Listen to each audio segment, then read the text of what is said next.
प्रतीक दिल्ली में joint family के साथ रहता था, लेकिन जॉब की वजह से अपनी माँ के साथ दूसरे शहर में शिफ्ट हो जाता है, जहाँ उसकी प्रीति के साथ लव मैरिज हो जाती है, जिस पर बहू को नापसंद करते हुए उसकी माँ पूरा समय प्रीति को परेशान करने के तरीके निकालती रहती है।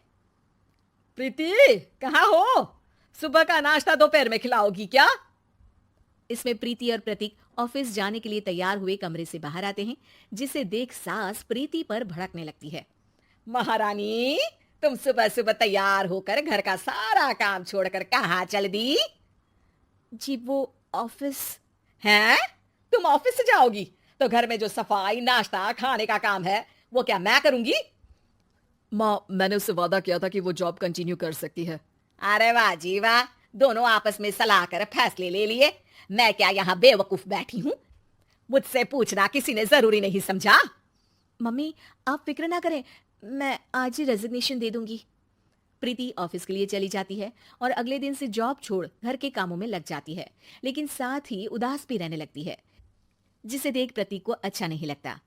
मुझे पता है तुम्हें अपनी जॉब कितनी पसंद थी। आई एम सॉरी प्रीति। अरे कुछ नहीं होता, बस मम्मी खुश रहनी चाहिए। अब प्रीति अपनी सास को खुश करने और उनका दिल जीतने की जी तोड़ कोशिश करती रहती है, पर सास कभी उससे सीधे मुंह बात तक नहीं करती। इसी तरह दिन बीतने लगते हैं। एक शाम प्रतीक ऑफिस से परेशान घर वापस आता है।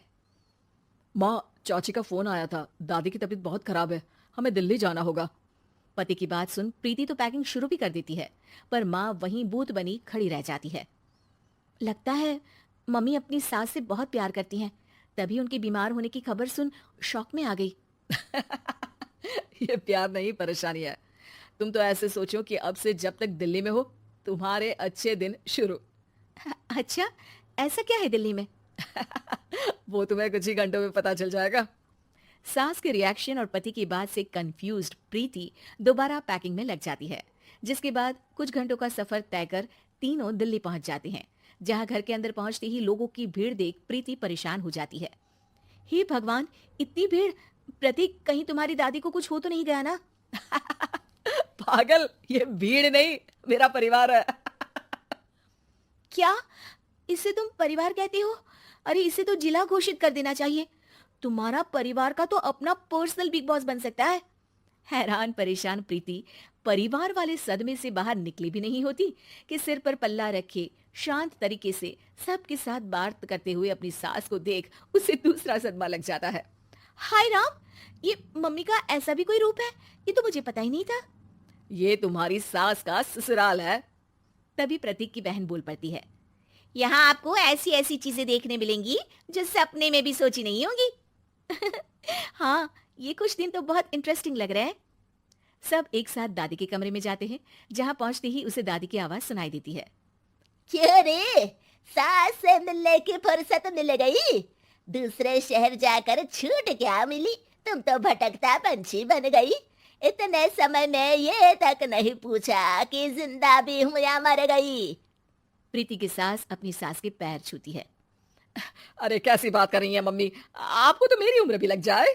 अरे बस कर, ये झूठी उम्र देने वाली बातों का दिखावा ना कर। तेरा बस चले ना तो जो मेरी बची कुची जिंदगी है वो भी अभी खत्म कर दे। अरे बहू कहाँ है? इस पर सास प्रीति को दादी से मिलवाती है। दादी प्रीति को बहुत प्यार देती है। क्यों बहू, तेरी ये सास परेशान तो नहीं करती ना? अगर करती है तो अभी बता दे, मैं इसकी क्लास लगा दूंगी।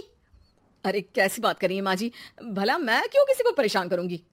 प्रीति अपनी सास का ये रूप एंजॉय कर ही रही होती है कि तभी चाची वहां आकर प्रीति को अपने साथ ले जाती है। सास की क्लास लगते देख जो खुशी मिल रही थी वो तुम्हारे चेहरे से साफ पता चल रही थी, इसीलिए ले आई। क्योंकि अगर उन्हें पता चल जाता तो तुम्हारी खैर नहीं थी। थैंक यू चाची जी। चाची और प्रीति घर में झूले पर बैठी बात कर ही रही होती है कि उसकी सास भी वहां आ जाती है। मतलब यहाँ सारा काम मैं करूं और तुम बैठी हंसी ठिठोली करो? अरे चलो जाओ, खाना बनाओ।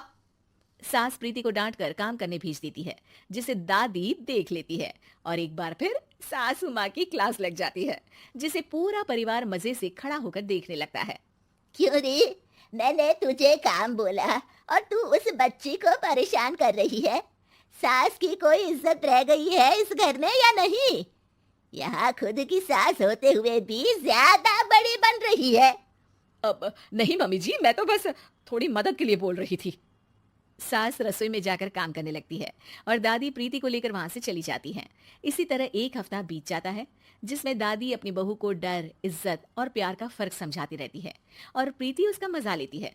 वापस जाते हुए दादी प्रीति और उसकी सास दोनों को अपने पास बुलाती है। मेरी बहू जिद्दी और अड़ियल है, इसलिए उससे हमेशा सही काम करवाने के लिए मुझे सख्ती करनी पड़ती है। लेकिन तुम्हारी बहू अच्छी है, तेरी खुशी के लिए वो अपनी जॉब और सपने भी छोड़कर घर में बैठी है। अपनी बहू के साथ प्यार से रहो। और प्रीति, अगर अभी भी तुम्हारी सास परेशान करे ना, तो फिर तुम्हें पता चल ही गया है कि शिकायत कहाँ करनी है। जी, अपनी सास की ससुराल में उनकी सासू माँ के पास।